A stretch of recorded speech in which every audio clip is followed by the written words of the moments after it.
অনন্তজোড়া সবুজ বনভূমি, তার বুক চিরে বয়ে যাওয়া নদী আর দূরে বঙ্গোপসাগরের নীল জলরাশি, সব মিলিয়ে যেন প্রকৃতি নিজ হাতে এঁকে দিয়েছে এক অনন্য ক্যানভাস।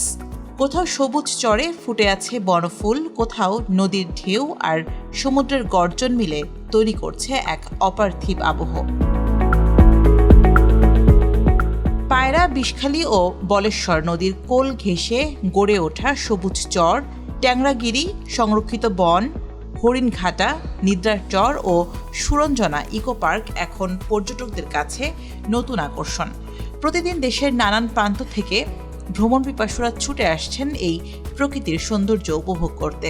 শুভ সন্ধ্যা, গোড়াপদ্মা, সুরঞ্জনা, ইকো ট্যুরিজম, অনেকগুলি, এগুলো মানুষকে মনোমুগ্ধ করে, প্রাণবন্ত করে। এই সৌন্দর্যের কারণেই কিন্তু বহু মানুষ এই জেলায় ছুটে আসে।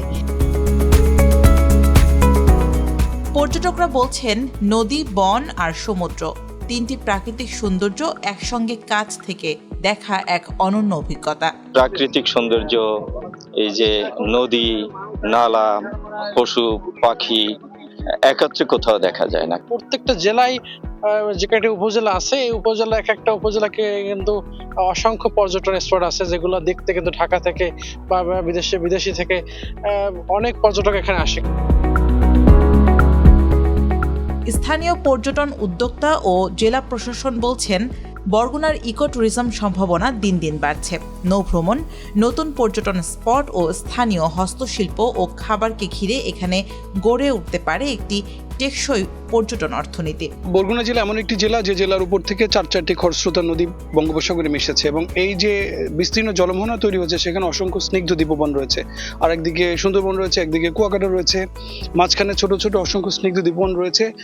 এই সব পর্যটন অনুষঙ্গকে কাজে লাগিয়ে যদি আমরা পর্যটন উদ্যোক্তা তৈরি করতে পারতাম বা উদ্যোগ নেওয়া যেত, তাহলে বরগুনা জেলার পর্যটন শিল্প বাংলাদেশের অর্থনীতিতে গুরুত্বপূর্ণ ভূমিকা রাখতে পারত বলে আমরা মনে করি। যে পর্যটন স্পটগুলো আছে, সেই স্পটগুলোতে আমরা বিভিন্নভাবে সরকারের যে টিআর কাবিটা প্রকল্প থেকে আমরা রাস্তা, তারপরে শৌচাগার, দর্শনার্থীদের জন্য ওয়েটিং রুম, বসার জায়গা, এগুলো আমরা করে যাচ্ছি।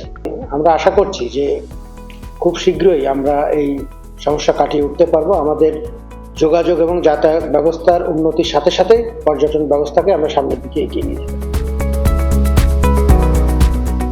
নদী, বন আর সমুদ্রের অপূর্ব মিতালিতে গড়া বরগুনা এখন দেশের ইকো ট্যুরিজম মানচিত্রে সম্ভাবনার নতুন নাম।